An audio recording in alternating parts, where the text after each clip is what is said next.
My fiancé suggested, "You should try dating my sister. You're both so boring together." I said, "Interesting idea." Then I called her sister and told her what was said. 1 month later, when we both announced our relationship to her family at brunch, I, 32 male, was loading the dishwasher at my future in-laws' house when my fiancé, 29, casually nuked our entire relationship. Sunday dinner had been normal. Pot roast, small talk, her dad complaining about his golf game. Her younger sister had just left to head back to her place. My fiancé and I were doing cleanup duty in the kitchen. She was scraping plates, I was rinsing. Then out of nowhere, "You know what would be hilarious?" "What?" "You should totally date my sister instead." I turned off the water. "What?" She laughed like she just made the funniest observation ever. "No, seriously, you guys would be perfect together. You're both so boring. She reads those depressing literary novels, you watch 3-hour documentaries about wars nobody remembers. She meal preps on Sundays, you have a spreadsheet for everything. You both drink black coffee. It's kind of weird you're with me and not her when you think about it." I just stood there holding a wet plate, like I need someone with actual energy, you know? Someone spontaneous. But you two? Match made in heaven. Both probably asleep by 9:30 on a Saturday night. "Are you breaking up with me right now?" "What? God, no. Why do you have to make everything so serious? I'm just saying, objectively speaking, you and my sister make way more sense personality-wise. It's funny if you actually think about it." Funny. Right. We'd been together 4 years, engaged for 8 months, wedding venue booked, invitations ordered, deposits paid on a photographer who charged $4,500 for 8 hours of coverage. And she just casually suggested I'd be a better match for her sister because we were both boring. "That's an interesting way to see it," I said carefully. "Right? I mean, don't be weird about it. I'm just being honest. Honesty is important in a relationship." We drove home in silence. She scrolled Instagram the entire 20 minutes, didn't even notice I hadn't said a word. That night I lay in bed next to her, staring at the ceiling. She was already asleep, or pretending to be. I picked up my phone and texted her sister. "Hey, any chance we could grab coffee this week? Want to run something by you?" She replied pretty fast. Her, "Sure. Is everything okay?" "Yeah, just want to talk." "Thursday afternoon work?" 2 p.m. at the place on Morrison?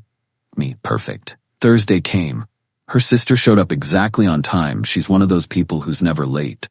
Ordered black coffee, no sugar, sat across from me looking a little worried. "So what's going on? Your text seemed kind of serious." I pulled out my phone and opened my notes app. I'd written down exactly what my fiancé said, word for word. Read it to her. Watched her face go from concerned to confused to absolutely horrified. She said what? That we should date. That you and I are both boring, so it makes more sense. Oh my God. She put her coffee down. "Oh my God, I'm so sorry. That's such a horrible thing to say." "Yeah. How are you feeling about this?" And that hit me. In 4 years, my fiancé had never asked how I felt after saying something mean. She'd just laugh and tell me to lighten up. "Honestly, I'm not sure yet. But I wanted you to know because she involved you, and that felt wrong to keep from you." We talked for over 2 hours. She told me about growing up as the serious sister, while my fiancé was the fun one. How every achievement she had got diminished. How she'd been called boring her whole life. "The really messed up part," she said, playing with her coffee cup, "I actually enjoy talking to you at family dinners. You're the only person who actually listens instead of just waiting to talk. I've noticed that too. She's my sister and I love her, but..." She trailed off. "I'm really sorry she said that to you. You deserve better." We left it at that, but something shifted. Over the next few weeks, my fiancé started coming home later and later. Girls' nights 3-4 times a week. Started smelling like cologne that definitely wasn't mine. I didn't ask, didn't really care anymore. Her sister and I started texting. Nothing weird. Just book recommendations, funny observations, work complaints. Easy conversation that didn't feel forced. Then one day she texted, "Want to grab dinner? Actual dinner, not family dinner where my dad monopolizes every conversation?" I said yes. Small Italian place. We talked for hours. Realized we both wanted to travel, but in a low-key way. Museums and historical sites, not Instagram photo ops. We both valued quiet evenings at home. We both thought the wedding industry was completely insane. "Can I ask you something?" she said over dessert. "Go for it." "Are you actually going through with the wedding?" I set my fork down. Every time I picture standing at that altar, I feel nothing. That's not normal, right? No, that's really not normal. She didn't grab my hand or do anything dramatic, just looked at me with this understanding that my fiancé had never shown. "Whatever you decide, I'm here. As a friend. No expectations." That night, I came home and my fiancé was already in bed. I stood in the doorway and felt absolutely empty. Her sister and I kept seeing each other. Coffee twice a week, lunch, one time just walking around a bookstore for 3 hours. It felt natural, like breathing. Then one afternoon, my phone buzzed. Her sister, "I think I'm catching feelings for you." "Tell me that's crazy." I stared at my screen for way too long, finally typed back. "Me not crazy. I feel it too. What do we do?" "Me, I need to end things with your sister first, the right way." Her, "I know, I just needed you to know. I'm glad you told me." Waited until a Saturday morning when we were both home, made coffee, sat down at our kitchen table.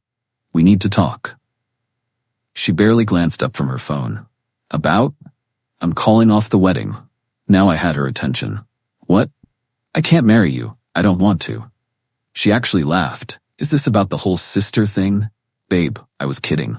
"You weren't kidding. And even if you were, it showed me exactly how you see me. As boring. As someone you settled for." "Oh my God, you're so sensitive. It was a random comment."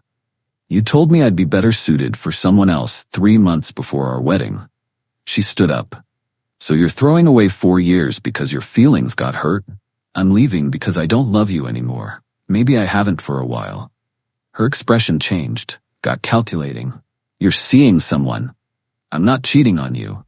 But there's someone else." Her eyes narrowed. "Holy crap, my sister? Are you kidding me right now?" "Your sister told me how you've treated her for years. How you make her feel small. And honestly, after watching how you treat people, I'm done." "You absolute piece of garbage." She threw her coffee mug. It shattered against the wall behind my head. "You're going after my own sister?" "I'm ending this because we don't work. What happens after isn't your concern." "The hell it isn't. I'll ruin you. I'll tell everyone you cheated." "Tell them whatever you want. I'm moving out today." I'd already packed most of my stuff the night before while she was out. Took about 20 minutes to load my car. She screamed the whole time. Pretty sure the neighbors heard everything. Called her sister for my car. "It's done." "Are you okay?" "Not really. Can I see you? Come over." Update.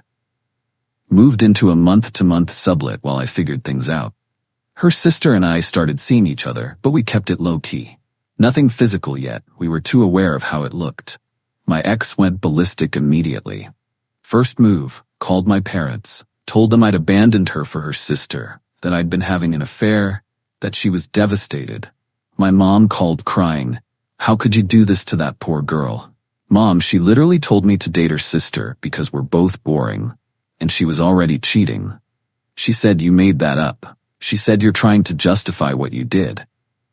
I have her sister confirming the conversation. I'm not arguing about this. My dad got on the phone, gave me the whole speech about cold feet being normal, about not throwing away a good thing. Didn't matter what I said. They believed her version. Then came the vendor nightmare. My ex told the wedding venue we were working through things and kept the date active. Told the caterer the same lie. I had to call each vendor individually. The venue was brutal.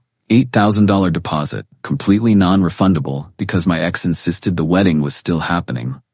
Had to get a lawyer involved just to prove I'd actually ended the engagement. Cost me $850 in legal fees. Finally got a partial refund, about $3,200 back. Still lost almost $5,000. Photographer was understanding, refunded everything except the $500 deposit. Florist was cool. Caterer kept half their deposit, another $1,800 gone, running total of what this breakup cost me. Over $11,000 so far. My ex's parents called next. Her dad threatened to sue me for breach of promise or some garbage. Her mom sobbed about how she'd already bought her mother of the bride dress. Your daughter's boyfriend decided to screw her sister, my ex had told them apparently. Her sister tried explaining what actually happened. They didn't want to hear it. You're betraying your own sister. her mom said, after everything she's done for you. Everything she's done to me, her sister corrected. She spent my whole life making me feel less than, and you've let her. Her mom hung up. But the real entitlement came next. My ex kept the key to our apartment. The lease was in both our names for 3 more months. I'd moved out to the sublet, but she was still there. Got a call from our landlord. Your fiancé says you need to keep paying your half of rent since your name's on the lease. She's living in the full apartment by herself, right? Yes. Then she can pay full rent or find a roommate. I'm not paying for a place I don't live in. The lease says we're both responsible. I'm happy to pay my half if we both move out and break it early. But if she's using the whole space, she pays the whole amount. He wasn't thrilled, but I was legally right. My ex sent me about 30 texts about how she couldn't afford it, how I was making her homeless, how could I be so cruel. Didn't respond to a single one. Then she started showing up at my sublet. First time was around midnight. Buzzed the intercom over and over, screaming about how I ruined her life. My temporary landlord left me a note. Control your personal life or find another place. Filed a police report. The cop who took it looked bored out of his mind. Sounds like a domestic situation, sir. Have you tried talking to her? She threw a coffee mug at my head. He wrote it down slowly. If she shows up again, call 911. Here's your case number. That was it. Super helpful. She tried getting into my office building next, told security I'd stolen from her. They called me down to verify my identity, showed them my ID, explained she was an ex making false accusations. They banned her from the property. Then came the mutual friends blitz. My phone exploded with messages from people we knew, mostly her friends originally. She's devastated. This is really messed up what you're doing. Her own sister? That's next level wrong. I sent one detailed response to someone I thought might be reasonable. Explained the boring comment, showed proof she'd been cheating, clarified her sister and I didn't get together until after the breakup. They read it and went silent. Didn't defend me, but stopped attacking. Everyone else got blocked. Her sister had it worse. Her mom called multiple times a day. Guilt trips, crying, the whole performance. She's your sister. You're supposed to support her. I've supported her my whole life while she's put me down, her sister said. I'm done. You're choosing some man over your own blood. I'm choosing myself for once. Her mom threatened to cut her off financially. Her sister pointed out she hadn't taken money from them since graduating college. The night before we planned to tell her family at their monthly brunch, my ex sent a text from a random number I hadn't blocked yet. Tomorrow when you show up with her, everyone will see what you really are. Hope you're ready. I screenshot it, sent it to her sister. She's going to make a huge scene. Still want to do this? Yeah, I'm tired of hiding. Update 2. The brunch was at her parents' house. Big suburban place, family photos everywhere, smells like vanilla candles. Her sister and I showed up together, held hands walking to the door. Her dad answered, looked at our hands. What's going on? Can we come in? Her sister asked. He moved aside. We walked into the dining room. Her mom was setting the table. My ex was already there wearing this white dress, sympathy outfit, obviously. Her mom saw us holding hands, literally dropped a plate. What is he doing here? We're dating, her sister said. Clear, direct. We wanted to tell you in person. Silence for maybe 5 seconds. Then my ex started laughing. Manic, high-pitched. Oh, this is perfect. This is absolutely perfect. Her mom looked between us. You cannot be serious right now. We're serious, I said. Her dad stepped forward. You need to leave, right now. Dad, her sister started. No, you don't get to talk. You betrayed your sister, your own family. For what? For him. My ex was still laughing. See? I told you. I told everyone he was cheating with her, but nobody believed me. I never cheated. I said calmly. I ended our relationship first. Oh, please, semantics. You were emotionally cheating, planning this whole thing. You told me to date her. Your exact words were that we're both boring and make more sense together. Her mom gasped, looked at my ex. You said that to him? It was a joke. I was there, her sister said quietly. I heard it. You said they were boring and should be together. Whose side are you even on? My ex shrieked. I'm on the side of the truth. My ex turned to her parents, tears flowing. They've been ganging up on me this whole time, making me look crazy. He probably convinced her to do this to get revenge. Revenge for what exactly, I asked. Were you telling me to date your sister? For cheating on me? For throwing a mug at my head when I ended things? Her dad's expression shifted. She threw something at you? Shattered against the wall? Want to see the photos I took? My ex jumped in fast. Because he was cruel, he provoked me. I told you our engagement was over. That's not provocation. Her mom sat down hard in one of the dining chairs. This is insane. You know what's actually insane? Her sister said, and years of hurt poured into her voice. She spent my entire life treating me like I'm worth less than her, making fun of everything I like, calling me boring, making me feel small, and you've allowed it every single time. That's just what sisters do, her mom said weakly. No, that's what bullies do. My ex scoffed. Oh my God, you're so dramatic. I've always been nice to you. You told your fiancé he should date me because we're both boring. How is that nice? It was a compliment. I was saying you're both stable and reliable. You said boring. Own your words. Silence fell over the room. Her dad spoke up. Even if that happened, this, he gestured at us, is still wrong. You don't date your sister's ex. Why not? Her sister challenged. She made it pretty clear she didn't want him. Because there are rules. Because you're family. Rules that protect her no matter what she does wrong, her sister shot back. My ex pulled out her last play, turned to me with big watery eyes. We can fix this. Just you and me. Let's talk outside. Please? No. We were together 4 years. That has to count for something. It did. Past tense. She spun to her sister. How can you even do this to me? I'm your sister. And you've treated me like an afterthought my entire life. That's not true. You copied my college application essay word for word and turned it in as yours. I had to rewrite mine in 2 days because the admissions office flagged it. Her mom's face changed. What? You borrowed my car and brought it back with a dent and an empty tank. Never mentioned it. I forgot. You told my high school boyfriend I was boring in bed. We hadn't even slept together. The floodgates opened. Her sister had been storing this for years. You made my graduation about how your job interview went badly that same day. You cried at my promotion dinner because you'd been passed over. You told everyone my apartment was in a sketchy neighborhood when I bought it.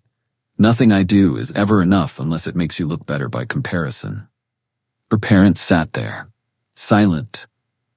And now I found someone who actually values me, who thinks my interests are interesting, who doesn't make me feel like I need to be smaller so someone else can feel bigger. And you want me to give that up because, what? Because you saw him first? He was mine, my ex yelled. I'm not property, I said, and you didn't want me, you just don't want her to have me. Her dad stood up. I think you both should leave now. Fine, her sister said. She looked at her parents. When you're ready to have an actual conversation instead of just protecting her feelings, call me. But I'm not apologizing for choosing myself for once. We walked out. My ex screamed something about karma. Her mom was crying. Her dad looked exhausted and old. In the car, her sister's hands were shaking. That was awful. Yeah, but I'm glad we did it. Me too. She leaned her head against the window. They're never going to forgive me. Maybe not, but you're finally free. Final update. The aftermath was nuclear. My ex created a private Instagram and added everyone we mutually knew, posted cryptic stories about betrayal from people you trust most and snakes in the grass. Her friends ate it up. She tried getting her dad to call my boss and complain about me. He refused. First crack in her support system. Her mom kept calling her sister 10, 15 times a day, begging her to see reason and think about family. Her sister blocked her number after 2 weeks of it. The wedding venue came after both of us with threats of a lawsuit for the remaining balance. My ex had told them the wedding was still on, just with a different groom. When they found out that was a lie, they wanted blood. Had to hire an actual lawyer. Cost another $2,300. We settled, but between legal fees and lost deposits, my final total was around $16,800. Worth every penny. My ex started a full whisper campaign with our mutual friends. He traded up for the hotter sister. They were definitely together before the breakup. He's a cheater and she's a homewrecker. Some people believed it. Lost probably 20 friends total. The ones who actually mattered asked for my side, saw the proof, stuck around. Her parents completely cut her sister off, stopped inviting her to anything. Her mom sent a text. "Until you end this disrespectful relationship, you're not welcome in this house." Her sister replied, "Okay." That shocked them. They'd expected her to cave like she always did. She didn't. Then her dad called a few weeks later. "Your mother is devastated." "I'm sure she is," her sister said flatly. "This isn't you. You're the reasonable one, the mature one." "That's the whole problem, Dad. I've always been the reasonable one, the one who bends, the one who makes everyone else comfortable. I'm done." "She's your sister. And she's been cruel to me for 20+ years. You've watched it happen, you've always known. You just chose not to care, because managing her tantrums is easier than holding her accountable." Long silence. Maybe we haven't been fair to you." Tiny progress. But progress. Meanwhile, my ex's life started falling apart on its own. The guy she'd been cheating with during our engagement ghosted her completely when he found out about all the drama. Didn't want the baggage. She'd been posting passive-aggressive Instagram quotes, and someone from her office reported it to HR for creating a hostile environment. Got written up. Couldn't afford the apartment solo. Had to move back in with her parents. They weren't exactly thrilled. Living with them meant daily questions about how she let such a good man go. Her dad's words, according to mutual friends. She complained about it constantly. Her relationship with her parents deteriorated fast. They started seeing patterns they'd ignored before. How she blamed everyone but herself. How she exaggerated everything for sympathy. How she expected the world to cater to her feelings while dismissing everyone else's. Not overnight, but slowly, they pulled back the unconditional support. Her sister and I moved in together. Got a quiet place with a good balcony and enough shelves for all our books. No drama, no games, just two boring people building something real. Her parents invited us to a holiday dinner recently. Her sister said she'd think about it. My ex apparently won't be there. She's going on some healing retreat with friends. I won't pretend everything's perfect. Trust issues are real. Sometimes I wonder if I'm actually interesting enough, if she'll wake up and realize her sister was right about me being boring. But then she'll look up from her book and smile, and I remember someone else's opinion of me isn't my reality. My ex sent one last text from another new number. "Hope you're happy with the discount version of me." Blocked it, didn't respond. Because here's the thing, I am happy. Actually, genuinely, quietly happy. And honestly, that's the best possible outcome.